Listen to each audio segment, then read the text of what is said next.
Alright, so in this class we're going to be going over the entire chapter of nuclear physics. So we've gone over a lot of things till now, yeah? And one of those few topics were quantum physics, then that is the last one. And we have covered a lot of things, which, considering about particles, how particles behave. And today what we're going to do is just delve a bit deeper into that, right? Give me a moment.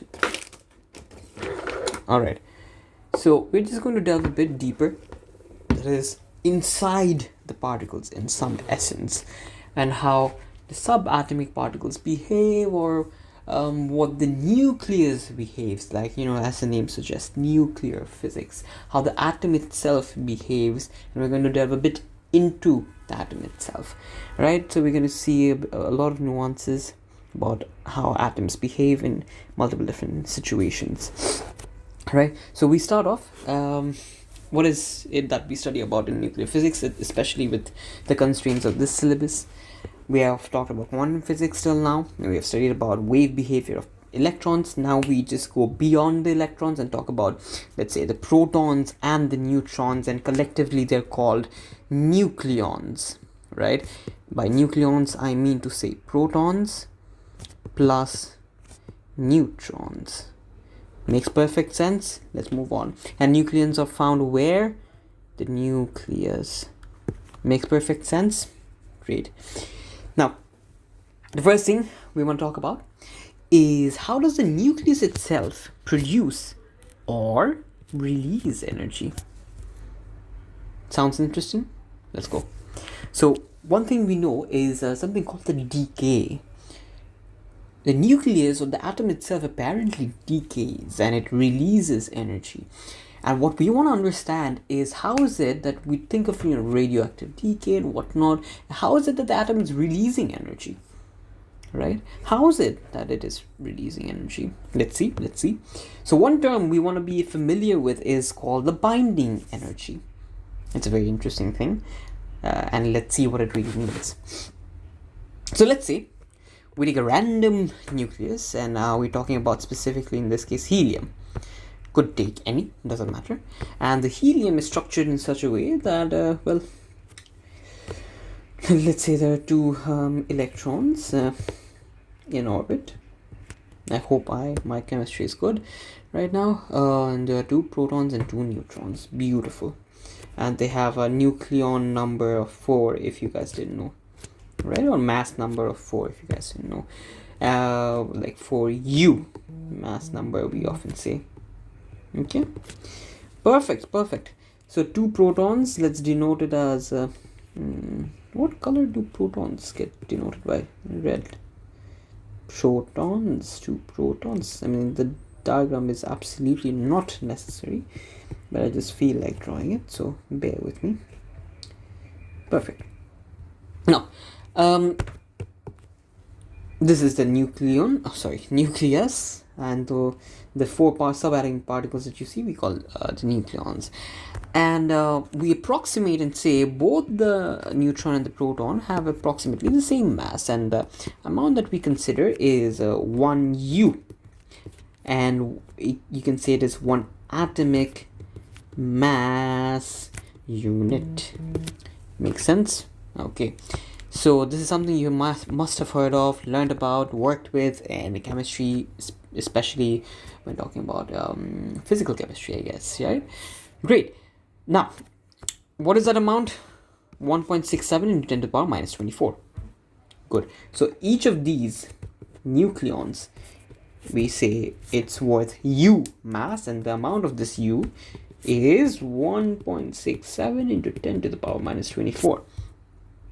Okay, good.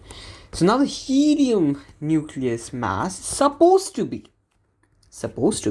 around 1.67 into 10 to the power minus 24 times 4.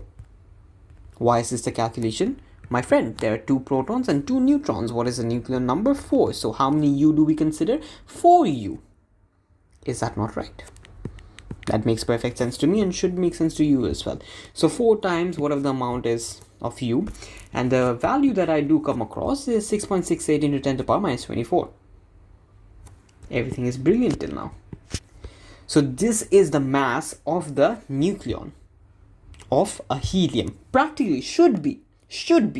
I'm not saying it is, I'm saying it should be based on the mass of individual subatomic particles. However, all caps, the real mass is less than the calculated value. When the nucleus is formed, some mass is apparently lost, considering the sum of all individual masses. What am I talking about? Look at the diagram over here. Everything will make sense. This is the helium nucleus, just the nucleus, and you see 4 nucleons, 2 protons and 2 neutrons. And when you measure the mass of just the nucleus, let's say it is around I'm going to consider really large mass just to give you a perspective. Let's say it's 4 grams. However, when you measure the individual masses of all of these nucleons, let's say it's 1.5 grams, 1.5 grams, and 1.5 grams. It is not grams, not even near. Don't get confused. It's way small. You know how small it is. 10 to the power minus 24 with respect to kg. So in that denomination. Anyways, so let's say this is how much we have scaled up the mass, and just to add perspective, the nucleus is what we have measured 4 grams. But when I add the individual masses of all of these nucleons, you know what I find? That all of these together are worth 6 grams. So if the helium nucleus is made of these same nucleons, why does it have only 4 grams of mass? Should it not have 6 grams of mass? Valid question and very confusing. But that is where the game is. That is to say, when the helium nucleus is formed from, let's say, just the subatomic particles, that is 2 protons and 2 neutrons, so I individually bring in 2 neutrons and 2 protons from infinity to close together, that is to the proximity of a nucleus, I happen to release energy. Fascinating. So when I bring these 4 nucleons together really close to the proximity of a nucleon to form a nucleus, I do release energy, right? And this energy is called binding energy. What is it called? Binding energy. So this energy is apparently equivalent to the mass lost in the process. Do you see a mass lost? Yes, you do. 6 minus 4 is 2 grams. 2 grams of mass was lost in the process of forming this nucleus. And that mass was released as energy. This entire thing that we thought of right now was from the perspective of forming a nucleus from 4 nucleons, or 2 neutrons and 2 protons. The same thing can be imagined going forward.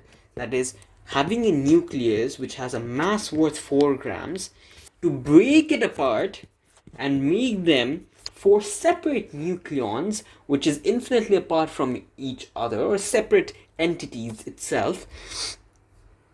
I have to put in energy. Think about it logically. I'm pushing them apart. They're strong, tightly bonded into a nucleon. Into a nucleus. And if I have to break them apart, I need to give energy. If 2 magnets are stuck together, I'm not saying both are analogous to each other, just bear with my analogy. If you have 2 magnets together and you want to separate them, you have to do some work on it. Consider that work done to be the binding energy, the energy needed to break them apart, right? And when you do break them apart and provide them with the energy, it just happens to be at the individual state, at the nucleons being completely separated by this energy, their mass increases. Individually, all of their masses tend to be more, and the worth of that mass is you, and you. right? But when you combine them and form the nucleus, the total mass of the nucleon is less than the sum of mass of nucleons. That is individually, please pay attention, individually when I add up the mass, it is more than the total mass of the nucleus. I just want to establish that in your brain really well. Okay, good. So a formal definition of the binding energy would be the energy required to break a nucleus into its constituent protons and neutrons. So you have the binding energy, which is the energy required to break this nucleus into its constituent protons and neutrons. That's the formal definition. Let's move on. So now, what is the atomic mass unit? Hopefully you guys know. And if I just have to formally pose it to you, in chemistry you guys have understood what U is, atomic mass unit, and you guys have seen it with respect to, let's say, all the elements in the periodic table. So hydrogen has a mass of 1 U, 1 atomic mass unit. So one single atom has this mass. Carbon's mass is 12 U. So one single atom of carbon has mass worth 12 U. And 1 U, if I have to formally give a definition, is 1/12 the mass of a carbon. If I wanted, I could also say 1 U is 1/4 of the mass of helium. And if you guys want a revision of this entire concept of U, atomic mass unit, you have to trace back to when I was teaching thermal physics. One of those chapters, ideal gases, most likely. That is where I was talking about these things, moles, Avogadro's constant, and whatnot. So if you do trace back to that, I'm pretty sure you'll understand what I'm talking about right now. Okay? So hopefully that concept is clear. Just take a refresher if you're confused about it. No worries. No problem. So one atomic mass, or 1 U, is simply 1/12 the mass of a carbon-12 atom. This is simply a way to put it, way to define one atomic mass, or U. And the quantitative definition is 1.66 into 10 to the power minus 27. Makes perfect sense. Yeah. Now let me check the value. Yeah. Okay.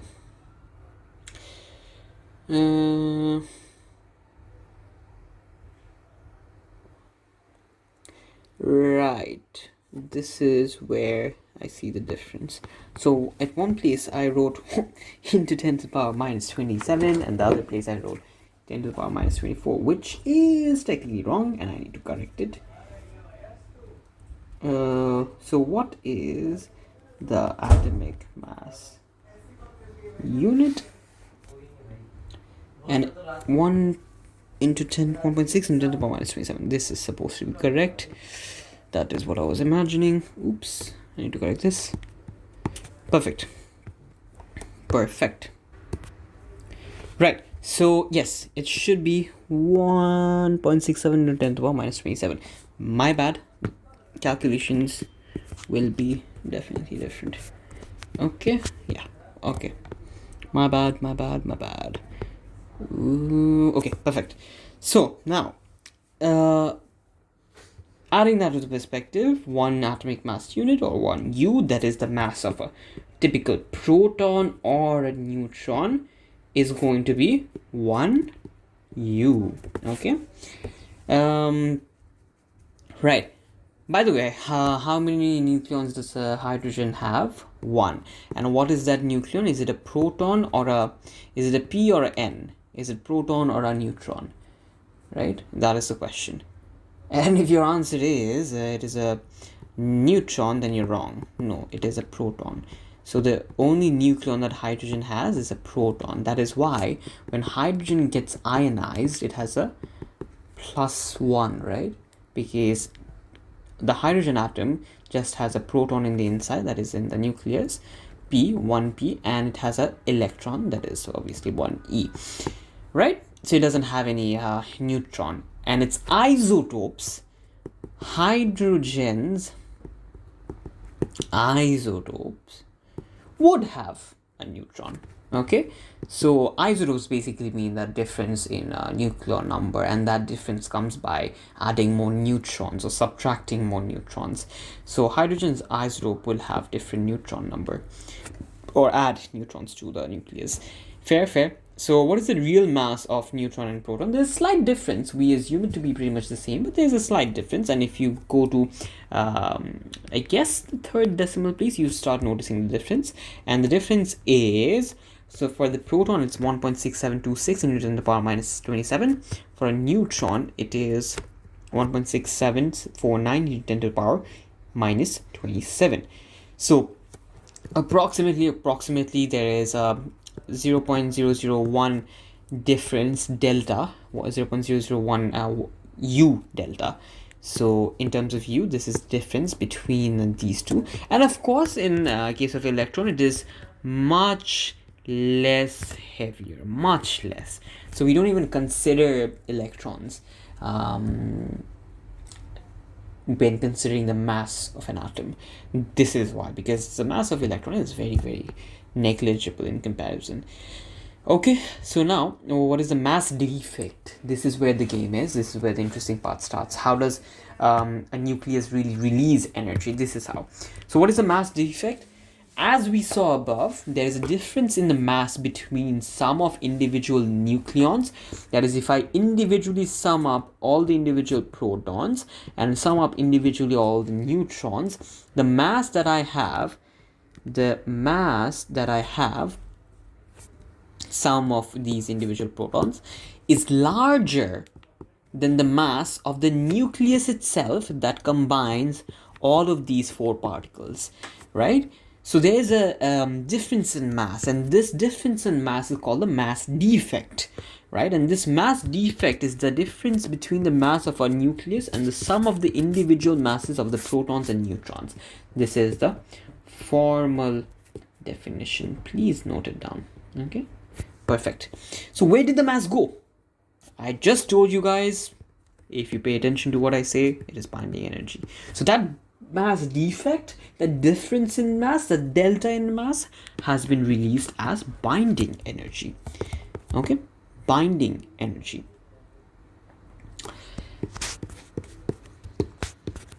And that energy, I mean, I'm going to come to that. Where is it? E is equals to mc square. It can be found out with the mass defect, where m is the delta m, that is to say mass defect, and we use Einstein's theory over here, right? And that mass gets converted into energy. This is the mass energy equivalence. Perfect. Now, before coming to that, what I have written over here is, so the mass of the nucleus is the sum of mass of, mass of the nucleons, that is separately considering all the particles, mass of the nucleons summing up all the masses individually is equals to whatever the mass of the nucleus itself is, so the combination of all four particles plus the energy required to combine all of these particles together, right? So this energy, you can think of it as an equivalent to mass. Okay, so whatever mass was lost in bringing these particles together is the energy released. Okay, so there's a certain delta in m. Okay, there's a delta in m, and that delta in m, that is from bringing the masses together, there's a delta in m, and that del m is released as energy. We call it binding energy. Okay, so again, go through all of this. If at any part you're struggling, just rewatch it and you'll have a very clear idea, right? It's not that complicated. So this energy is binding energy. Perfect. Now coming to the mass energy equivalence, Since the mass is turning into energy, that's from the nucleons to turning into the nucleus itself. This mass we can relate it to the Einstein theory of energy and mass equivalence. It is a part of a bigger equation. If you guys have watched the previous chapter, is quantum physics. I talk about this in depth. I show you the real big picture and then come down to this equation, E is equals to mc square, by certain assumptions about momentum. Anyways, nonetheless, so this equation shows that energy can change, or mass and energy can change between themselves. So mass can turn into energy, energy can turn into mass. Perfect. So that mass loss, mass defect is turning into energy in our case, where neutrons and protons combine to become a nucleon, and then when nucleon separates into individual protons and neutrons. In both of these processes are changes happening, one from mass to energy, the other from energy to mass. Think of it that way. Now, this energy that is released is often expressed in terms of EV, or electron volt, and hopefully you guys are used to the terminology of EV because due to the quantum physics chapter, and also in electric fields I have touched this. So yeah, it can be expressed in terms of EV or even joules, doesn't matter. Okay, perfect. So now, how do we convert? How does the conversion take place? Let's see. 1 U, that is 1 atomic mass unit, has a mass worth of 1.66 into 10 to the power minus 27. And if you want to turn this mass into energy, what do? You put it into the Einstein's equation, that is E is equals to mc square. So you take that mass and c square, so 1.6 into 10 to the power minus 27 times the speed of light squared. And when you find the total amount, that is 1.494 into 10 to the power minus 10. As you have done that, you can convert this into electron volts. So you know 1 electron volt is 1.6 into 10 to the power minus 19 Coulomb, right? So that is the charge on 1 electron, and 1 EV basically means the energy that is gained by the electron when it has been accelerated through 1 volt, right? So in such a case, we say so we consider the charge on 1 electron, which is 1.6 into 10 to the power minus 9, and we multiply the charge times the electric field strength, right? And we consider this the volt, right? So this gives me the work done, the energy. So essentially this is joules, right? Perfect. So this entire thing, if you break it down, is essentially joules, nothing else. Okay. So yes, so when we say 1 EV, what we mean is 1.6 into 10 to the power minus 19 joules of energy. So if you want to convert, let's say in terms of the energy into EV, what you do is you divide this value, this energy, by what the joule term energy is of 1 EV. So what is the energy equivalent of 1 EV in terms of joule? It is 1.6 into 10 to the power minus 19. So you simply divide this value by 1.6 into 10 to the power minus 19. That is exactly what I did over here. And when you do that, what do you find? The value becomes 9.34 into 10 to the power 8. So you can also transfer the decimal 2 places, and if you obviously do that, it is simply going to be 934 into 10 to the power 6. Basically, all you're doing is you are including more whole numbers. So you're including more of the whole value. So you're subtracting from the 10 power. Okay. So you're basically, often they will ask you to express the answer in mega electron volt, and mega has a denomination of 10 to the power 6, right? So that is why it is a important skill to have, to be able to convert between different unit, right? So yeah, we have converted from the joule to electron volt and then to mega electron volt. That is the simple calculation we're having over here. Makes sense? Hopefully it is. I mean, the reason I'm going a tad bit faster with these things is because you guys have your exam very soon, so gotta finish. But these are still relatively the easier things to go over. Now, binding energy, we know what it is. In essence, it is the energy required to break a nucleus into its constituent protons and neutrons. That is one way to put it.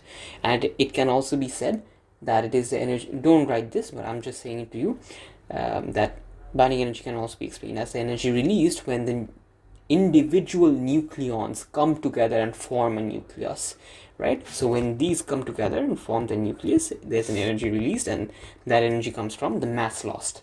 So that energy released is the binding energy. Great. So one basically needs to add energy or put in energy to be able to separate the nucleus. That this is how we're thinking of binding energy, and this is also how we're defining binding energy. That is the exact same thing you write in your exam. Fair. So how do we find this? By E is equals to mc squared, which we know. And you know what binding energy really indicates for us? Like, for one thing, obviously, it is the energy required to break an entire nucleus into separate or constituent nucleons. However, it is also an indicator of how stable a nucleus is. Okay? So a higher binding energy essentially means that it is harder to break the nucleus. And quite logically, if you need more energy, more binding energy, you need more energy to break the nucleus. So it's harder. That means the nucleus is stable, more stable. Okay? So a high binding energy essentially indicates high nuclear stability. Perfect? Makes sense? I guess that's quite intuitive to understand, so I guess it makes sense. Now, this is, although a correct metric, can be sometimes misleading. You know why I say that? That is because when you, I'll show you the graph as well. When you add more nucleons, so you have 4 nucleons in one nucleus, you have 5, 6, 7, 8, whatever the number is, and you add the number of nucleons, inherently, due to having more nucleons, the binding energy is going to be more, no? Because you have basically put in or forced together multiple nucleons. So inherently speaking, the binding energy of this particle X compared to particle Y will be more. Binding energy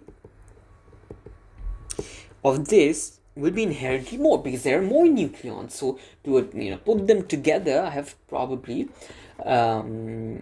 consumed more of the energy or released more of the energy, right? So that is, the mass lost is more, so the binding energy released is more. And think of it oppositely. When I'm going to separate these nucleons, I need more energy to separate them, right? Because there are more particles. So is this really a true standard or a true comparative metric for understanding how stable a nucleus is? My answer is no. There is something more accurate, and for that more accuracy we say, or we talk about, the binding energy per nucleon number. Binding energy per nucleon. What is this? What is this? We basically take the entire binding energy of a nucleus and divide by the number of nucleons in the nucleus. So if the nucleus of helium has a total binding energy worth 30 joules and there are 4 particles, the binding energy per nucleon is going to be what?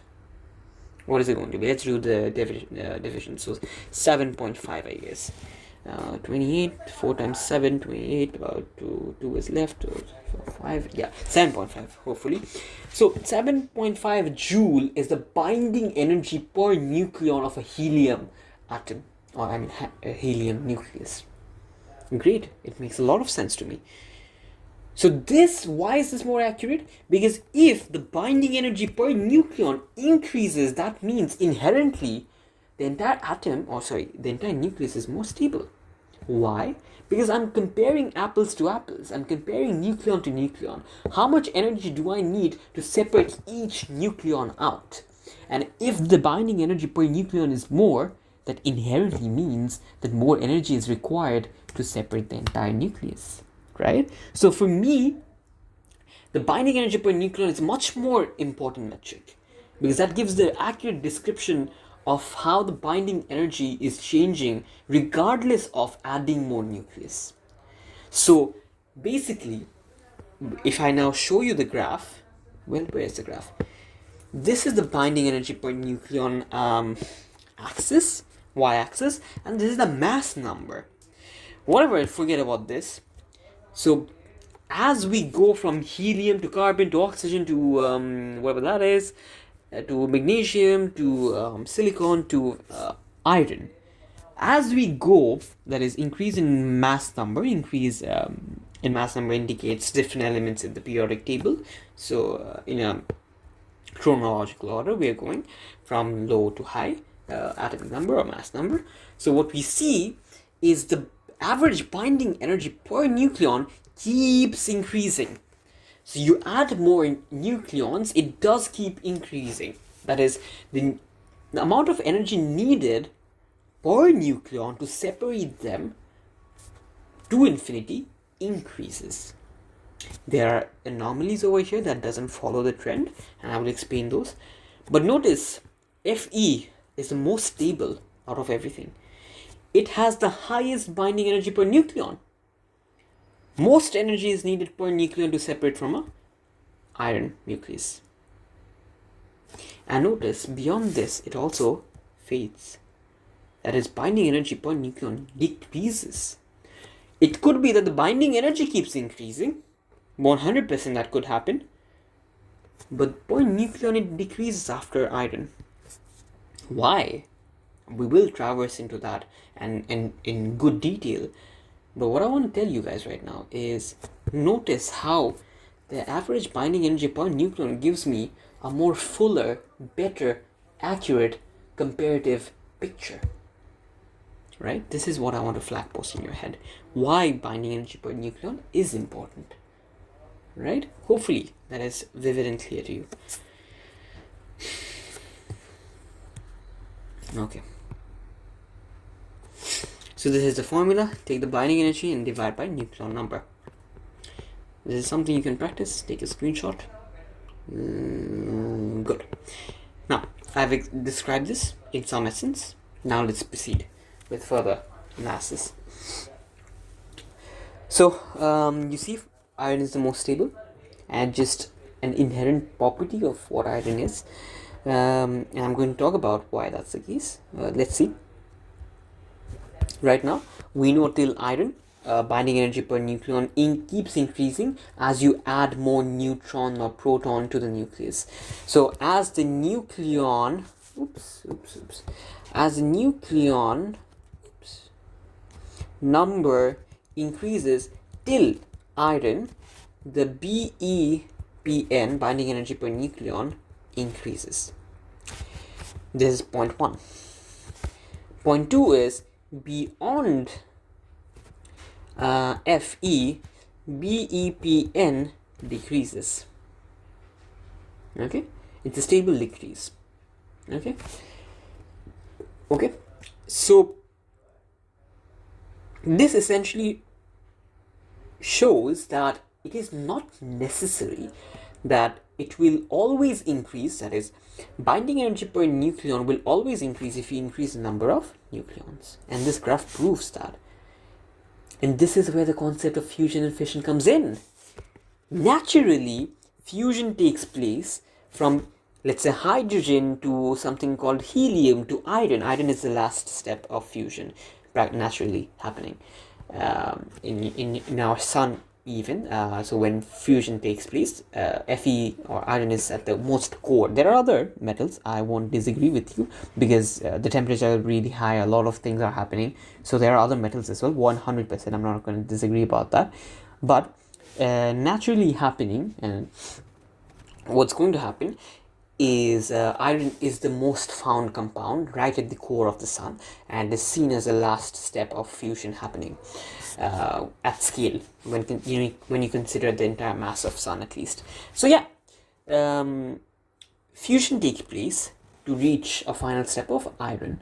Why is that? Because iron is the most stable. So fusion keeps happening until the most stable element, which is iron. Fission also takes place. What is fission? Fission is, let's say you have uranium, which is really big, unstable, radioactive material, and it decays. Fission is where you take the entire element, entire atom, and it separates into two or more. That is fission. So why does that happen?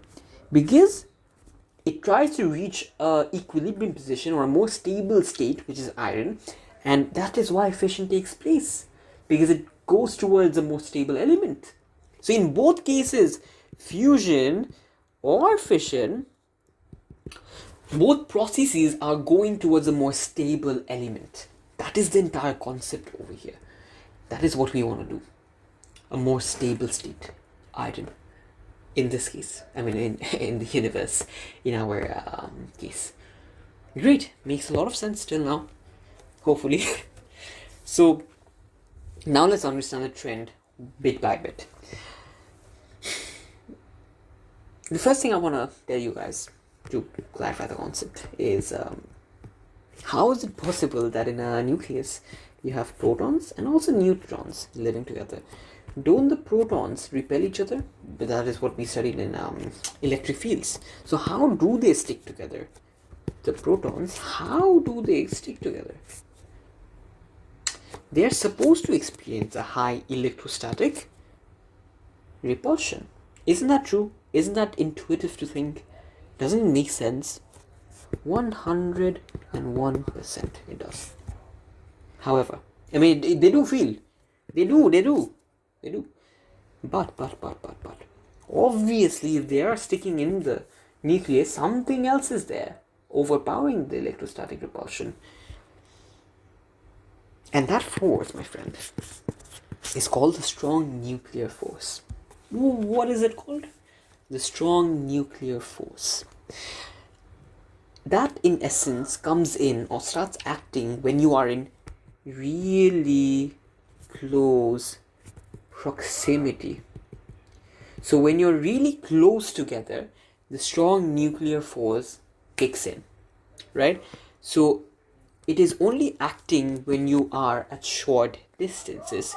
So due to having the quarks inside the protons and the neutrons, what essentially happens is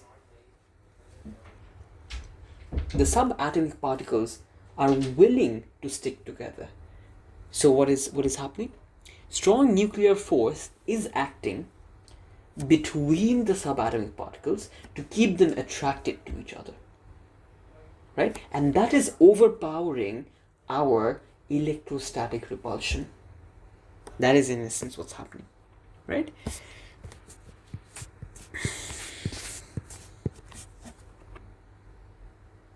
Right? So in this entire story, what is essential? To be able to overpower electrostatic repulsion, ER, let's say, I don't want to increase the number of P protons. You know what I want to increase? Because if I increase the number of protons, the number of repulsion will increase. The amount of repulsion will definitely increase. So what can we do? We will increase the number of neutrons, right? So as the neutron number increases, the strong nuclear force increases as well, because it has no charge and all it contributes to is the strong nuclear force. So as you increase the neutron number, and as it happens normally, the strong nuclear force increases, right? And that is why even with increasing proton number, you have an increase in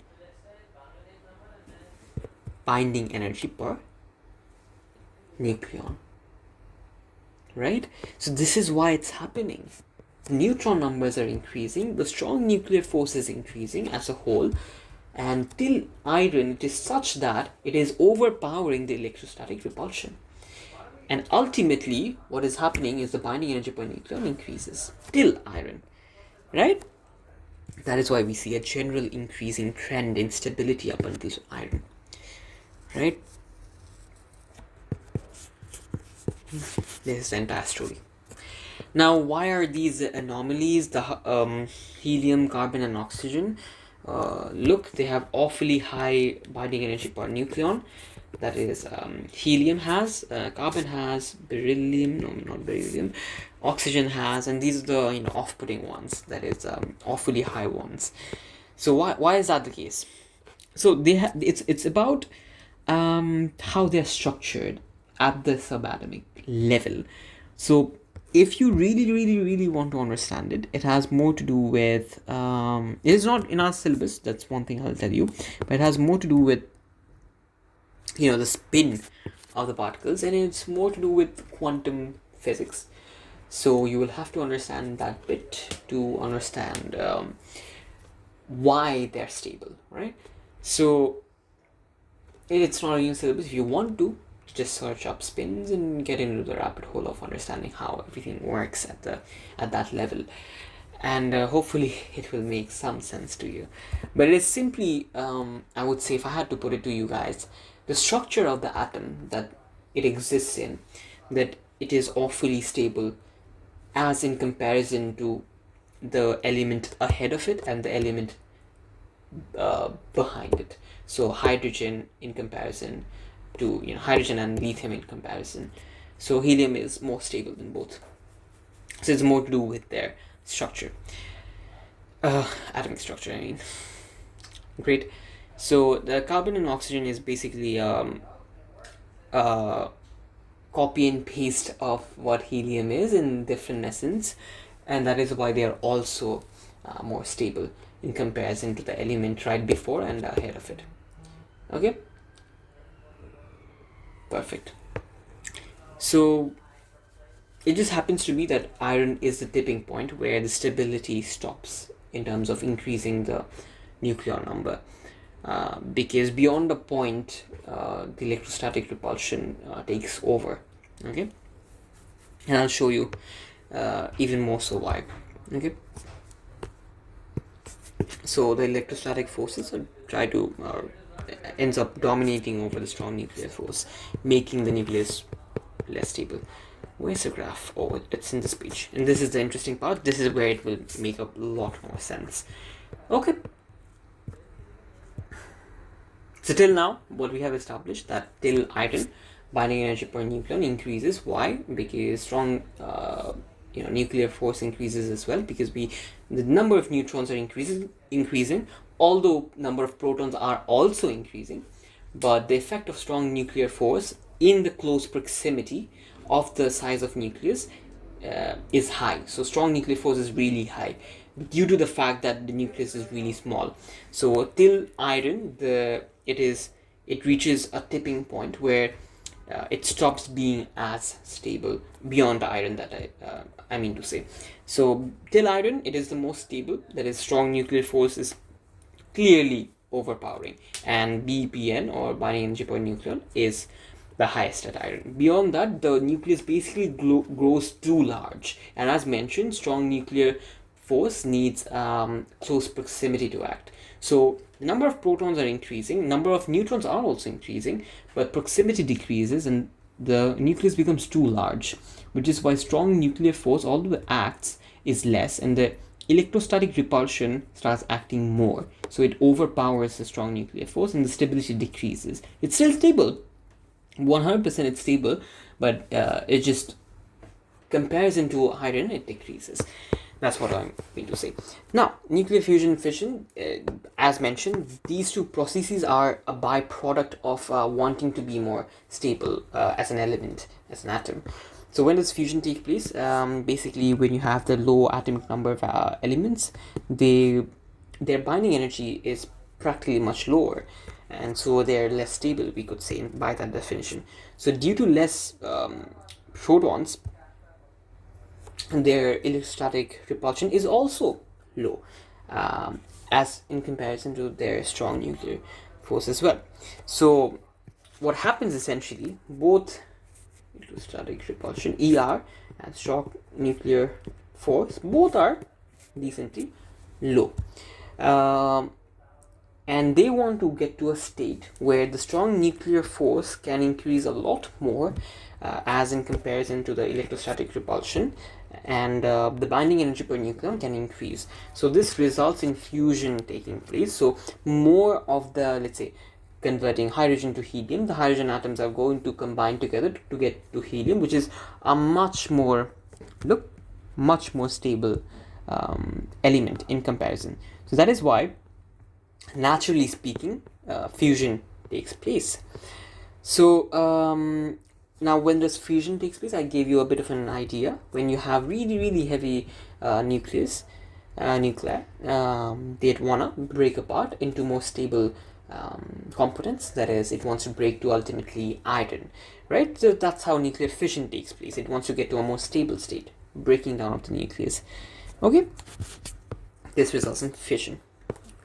So the proper definition would be of fusion: the fusing of two small nuclei to produce a large nucleus. What are the conditions for it to happen? For both nuclei to fuse, each must have a high kinetic energy, because they have protons in the nuclei as well. So ultimately they would be repelling each other. So to overpower that, I want to have a high kinetic energy to be able to overcome that and allow. So essentially, I want to allow strong nuclear force to start acting, because from a large proximity it can't act. So I need to overcome the repulsion of of the electrostatic repulsion. I need to overcome that with high kinetic energy. So that allows me to get to the small proximity where the strong nuclear force can act, right? Do you get what I'm saying? Hopefully you are. So ultimately, high kinetic energy is a requirement for the fusion to take place, right? Okay, so this high energy that you have can be achieved by a high temp. And to increase the probability of collision, so number of collision, what you can also have is a high pressure. Okay, makes sense? Makes sense? Perfect. Now nuclear fusion, if you want to understand through the diagram what's happening, notice this is okay,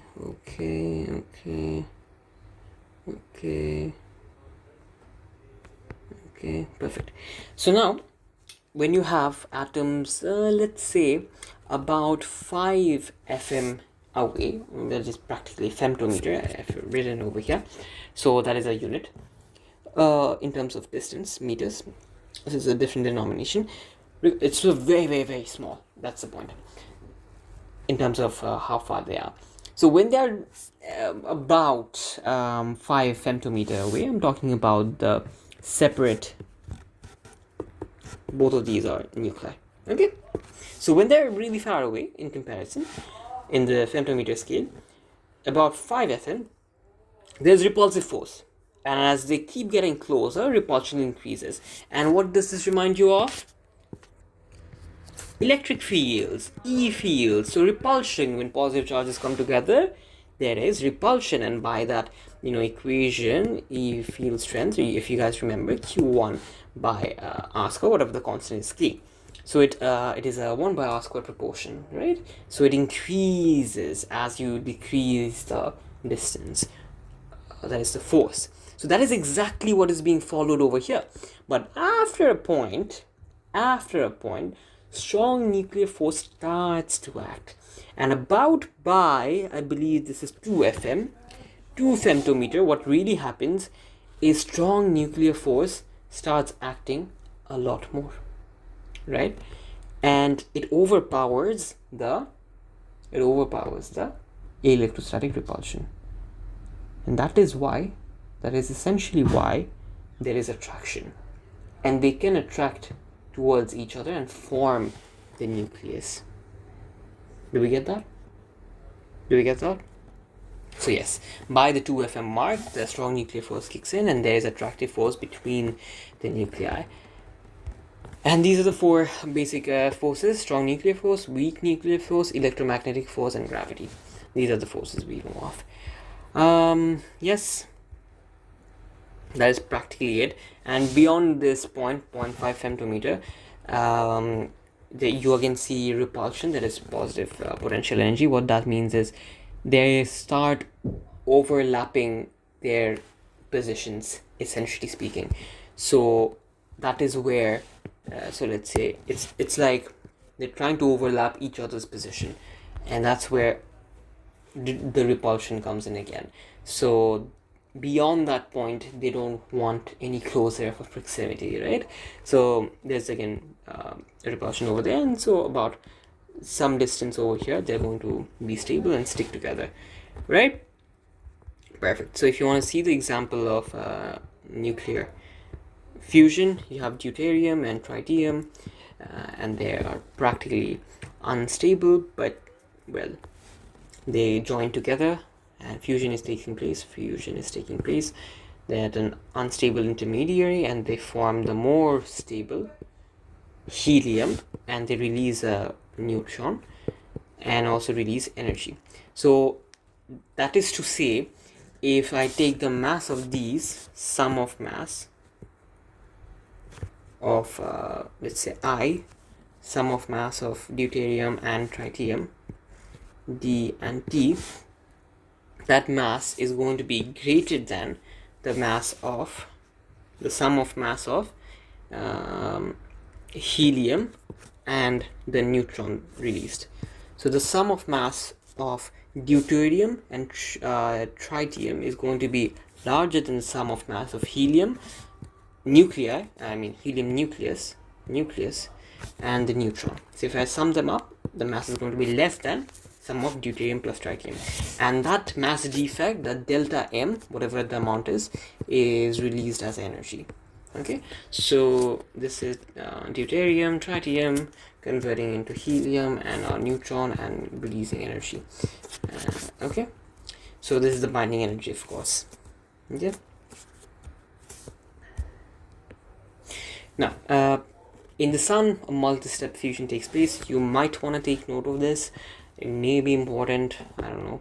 It is not an obvious question to come in your syllabus, but you might want to take a look at it.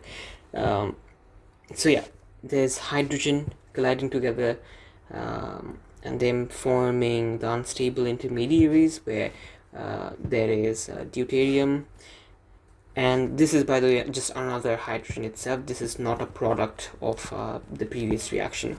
So it's from deuterium, another hydrogen, and gamma rays are emitting, and then tritium is another intermediary.